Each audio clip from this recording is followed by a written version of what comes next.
mah Raja Gunung Kucubung, piraku sia teu ngeuh. Teu, aing mah teu wawuh. Raja kaya jaden kawasia. Ngaku-ngaku Raja Gunung Kucubung. Cing aing neuleuh di duitna. Ka Raja Arab Saudi aing apal, ka Raja Brunei, ka Raja Inggris. Sanajan ukur tina TV oge. Ari sia.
Zaman ayah Abah Dukun Juhadma, sakur urusan goib nu kajadian di lembur pasir Bulistir pasti jadi bagian anak.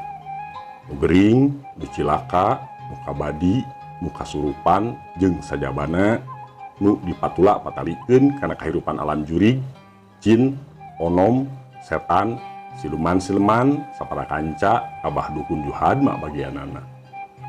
Bakat kugeus legok tapak genteng kadek, Abah Dukun Juhadma mah tara kudu nenjo heula jalma nu kasibak. Karek dibejaan si anu ngagerebeg kasurupan, langsung we Abah Juhadma nyarita. Lah paling di deketan ku balad-balad si Jalitun eta mah. Lain tadi subuh ka pasar. Ceuk Abah Dukun yakin pisan. Nya Abah, pan unggah janari ge si eta mah matuh ka pasar. Tembal nu ngabejaan. Keun bagian Abah nu kitu mah. Sayagikeun be lalawuh matuh keur ngusir nu teu pararuguh heueuh. Dewegan ngora, surutu, patukuyan, nu pokona heula. Keun kabutuh sejenna mah engke geus puguh aduh hareupan. Dewegan ngora, surutu, parukuyan memang jadi sanjata andalan Abah Dukun keur ngusir jurig nu datang musik-musik kahirupan manusia. Nu gering kumaha bae asal penyakit hol nati jurig sok diasongan parukuyan anu ngebuh ku puruluk menyan. Diburak ku cai dugan, diserebung hasep surutu, malah lamun jurig nantangmu jalma nu kakeunaan kudu diulasan getih hayam merenge adonan surabi atawa naon bae nu ceuk Abah Dukun dikudukeun. Hasilna sakapeung jurig teh gancang nyingkah, sakapeung hese beleke. Kungsi mangsar kon ngagerebeg ukur setengah jam geus eling deui, terus ngalempreh gering biasa, panas tiris menang saminggu. Tapi nyimurniah mah nepi ka 3 jam adu blajer kasarumahan jurig rupa-rupa. Jurig ti kidul, ti kaler, ti kulon, ti wetan, malah di sela-sela bumi jeung sisi langit segala rupa. Ceuk nyaksian lamun lain Abah Dukun Juhadma nu ngayonanana teuing kumaha nasib nyimurniah. Meureun eta randa geulis jeung ora teh pasti diboyong ka mana boa, dijadikeun prameswari makhluk nyiliwuri. Untung Abah Juhadma tagen jeung tapis, kudu kumaha bae moal bobor karahayuan. Ceuk omon memindeng nandean surutu urut atawa sesacai dewegan sanggeus meunang paidin ti Abah Dukun. Duka sabaraha puluh tahun Abah Dukun Juhadma jadi tunggul lembur dina yang hareupan, si nuku si wulu-wulu di alam beh ditu. Buah moal kurang 30 tahun, kapan Komar nu ayeuna nincak umur 40 tahun, ke umur 5 tahun disunatan ku Abah Dukun Juhadma. Da sajaba tinggal dukun teh, Abah Dukun Juhadma ngarangkep jadi bengkong tukang nyunatan. Ayeuna Abah Dukun Juhadma hirup keneh, panian keneh lawan jurig, hanjakal teu nurun ka anak-anakna. Komar cecarita ka batur-baturna sabot ngaronda di gardu. Mun basa ilaing disunatan umur 3 tahun, Abah Dukun harita umur 40 tahun, meureun ayeuna umurna geus 77 tahun nya. Ganda guru honorer di SD nungan hiji-hijina di wewengkon eta nembrong. Moal kurang ti sakitu, malah leuwih ge teu mustahil 100 tahun pamana. Ceuk Komar deui. Paingan atuh beuki sakti tambah gagah bae. Da bejana nu ngulik ilmu pahodaman mah beuki kolot, beuki kebel elmuna.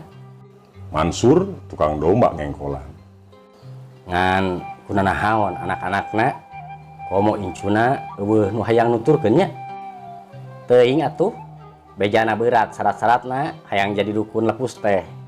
Kudu ngisat awak, nyengker hawa nafsu, katu rea-rea deui. Sangkan matabatna lebih hebat tibatan jin setan nu arek dilawana. Komar nerangkeun. Heueuh, komo cenah kudu dimimitian ku puasa mutih 40 poe 40 peuting teu kararabana naon. Mati geni bari ngandaplok di Parahawu. Tempo buka heueuh geus 40 poe 40 peuting. Ukur ngaregot cai herang. Sahanu daek zaman kiwari kikituan saencak-incak dahareun ngungkul. Birawe ari uing nyiar domba ka pilemburan. Teu boleh ngangse seungit pasakan ti unggal imah bangsa ning gurang goreng ngan angeun. Nalah cek beja nepi ka ayeuna ge Abah Dukun mah tara dahar sangu biye atawa pulen. Eta we bangsa kerak garing, cangkaruk mulud, aron. Cek Komar. Malah lalab-lalab bangsa kangkung, genyer saladah katut nu leus-leus mah dicadukeun. Cenah mun hayang lalab, Abah Dukun mah ngaladaun hamplas atawa reungas dicoelkeun kana samoal cengek wungkul. Geus 50 tahun ti barang diomongkeun di garduh, Abah Dukun Juhadma maot. Biasa we sakumaha maot na makhluk hirup. Gering heula terus sakarat nepi ka lesna ngalepaskeun nyawa. Diurus sakumaha mayit jalma Islam. Komo aya salah saurang incuna nu mah santren nepi ka hatam, nu geus biasa ngawerdonan, ngaboehan, nepi ka nyalatkeun jeung ngurebkeun sarta nelekin. Duka geus terus rasa yen akina maot bakal pada ngomongkeun. Duka ngajaga kemungkinan sumbarna kegorengan salembur. Beres nyalatkeun di tajub, ujang sarmin incuna Abah Dukun Juhadma nu geus nyangking tetelahan Ustad Amin menta pasaksian heula ti nu nyalatkeun yen akina teh jalma iman jeung Islam. Sanajan keur hirupna kaceluk jadi dukun, hiji pagawean nu dicempad ku aturan agama jeung dilarang keras ku Allah Subhanahu wa taala katutur Rasulna. Tapi dipiharep henteu pukah keimanan jeung kaislamanana. Ieu perlu ditandeskeun. Ceuk Ustad Amin, bising ke aya isu aja bakal aya ririwa arwah marakayangan heug nembleukeun ka Abah pun aki lantaran tadi geus disakseni ku sarerea yen Abah teh iman jeung Islam, tangtu bakal siap nanggung resikona di alam kubur. Mun Abah kenging rahmat Allah mangrupa rahmat kubur bakal betaheun di dinya, moal kudu mulayaban ka alam dunia. Kitu deui mun kudu nandangan siksa kubur, nya kumaha pibisaeun ngejak. Komo ngaririwaan jeung nyingsieunan jalma mah nepi ka masjid ngaradak sepi. Taya anu berjamaah maghrib, isya jeung subuh, pajah teh sieun riwa. Komo pasaran urut ngagotong mayit nanggeuh luareun paimbaran. Tapi dasar uyah tara TS kaluhur. Ustad Amin ge bet kapeto kudu daek kumbaran jalma-jalma gering nu kasarumahan Jurig. Persis kawas akina baheula. Nya ditedunan be ngan syarat katut tata carana jauh pisan jeung akina abah dukun juhadma jenatna. Peryogi dawegan Ustad? Cek hijal mah nu ngahaja ngogan. Udah anakna mojang jekekan kasurupan ti isuk-isuk nepi karek lohor adu belajar keneh. Antenan we raos meureun ngalandongan nu teu damang ngaleguk heula cai dawegan. Tembal Ustad Amin. Janten kange Ustad? Nu ngogan ngajenghok. Muhun kanggo saha deui atuh. Pedah we zaman tuang eyang mah cai dawegan kangge arwah nu nyarumah. Keun we zaman aki mah pan ayeuna geus sagala robah. Barang srog kanu gering ujug-ujug kurowok nu nyurup teh menta cai dawegan. Entong dibere. Pan tadi ge eta mah hancengan abdi. Ustad Amin nyegah. Atuh dawegan nu geus dipesek rek diasongkeun ka anakna teu tulus. Da gancang dijebang, leguk, ditotor, disakalikeun, heureuleu Ustad Amin teurab. Nah, aya cidawegan teh amis-amis teuing. Lebar mun kudu diinumkeun ka Jurig. Cing tarok. Erok kalapana sakalian jeung kurud, jeung gula beureum. Kalapa jeung gula teh pelem. Kawasna Jurig nu nyurup keheuleuan diledek seperti kitu. Budak abrug-abrugan gogorowokan, sorana agem. Aing moal nyingkah lamun caahan dibere nginum cai dawegan. Masia we, hayang mah ngalap sorangan ka ditu. Naek, pesek, nyapekeun batur. Ustad Amin molotot ka budak nu kasarumahan. Sia saha wani-wani ngalawan aing? Cek sora Jurig deui. Aing jelema tang tuani sabab harkat derajat aing leuwih mulia batan sia ukur bisa nyelegon dina jasad jalma. Ustad Amin nyentak. Jurig teh geleng pok nyarita deui. Sia nyaho aing saha?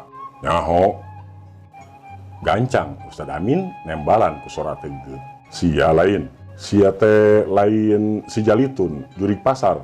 Pasti si Wasinun nu sok nyilakakeun batur atawa si Awas nu sok ngagebruskeun jalma kana maksiat.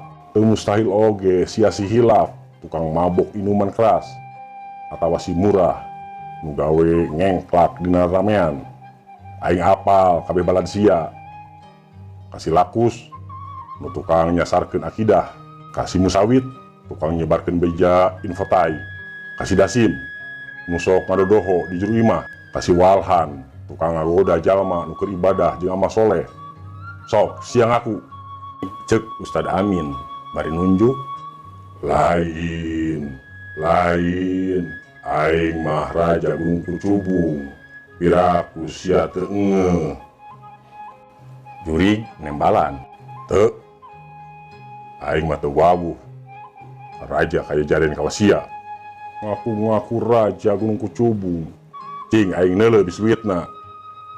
Mun ka raja Arab Saudi aing apal. Ka raja Brunei, ka raja Inggris. Sanajan ukur tina TV oge. Ari sia. Mun nya raja mah meureun raja kasohor. Kaberitakeun dina media. Gunung Kucubung. Tempatnya yang bedul. Ustad Amin ngajejeleh. Deuleu sia mata aing disebrot sia nepi ka sia seram. Jurig masih keneh satekah polah ngalawan. Sok ka dieu. Ustad Amin mencrong panon nu kasurupan kalawan teungeung jeung wibawa. Sok, aing sebrot. Serap kene ku batre sia, batan ku sorot penon sia. Jurig, teu kuatin ngadu pelong, kelemes, kuprak, muka serupan leuleus. Ngalengrek sekedapan. Tuluy lilir, bari morobot istighfar, eling we. Tah, mun kitu ti tadi istighfar, pasti moal kasurupan jurig jarian. Tadi lila teuing dicainya. Cek Ustad Amin, dijawab ku ungeuk. Geus puguh budak cager, Ustad Amin mapatahan kolotna, sangkan telik ngaping ngajaring laku lampah budak sapopoe. Kudu daek mamatahan, nyaram karena salah, nitah karena bener. Tadi ieu si Neng ngadon nyirekem dicai, aya kana 2 jamna, nanahaon wae atuh. Ustad Amin ngalekan Da rerencangan ngahape wae dugi ka abdi teu kaur brus mandi. jawab budak ABG semu era. Tah, kudu digegeureukkeun atuh kumana jeung ku abahna. Ustad Amin ngawawadian ka kolotna. Nyaeta tara daek dicara budak teh Pak Ustad. Jawab indungna haregeueun. Nya ari mung dicara mah keun beatusna unggal waktu ka sarumahan. Ustad Amin nyungkun, Punten Ustad, dupi eta murang kalih teh kasurupan jurig naon. hiji awewe kolot nanya. Jurig cai, bongan nyerekem 2 jam dicai. Terus ku jurig HP. Bongan terus-terusan HP-an nepi ka poho kana naon. Nu kitu tah piresepkeun juri. Ustad Amin pamitan ka pribumi. Pemirsa, mung sakitu anu katihatur, kirang langkungna sing kuring mohonkeun dihapunten. Billahi taufik wa hidayah. Wassalamualaikum warahmatullahi wabarakatuh.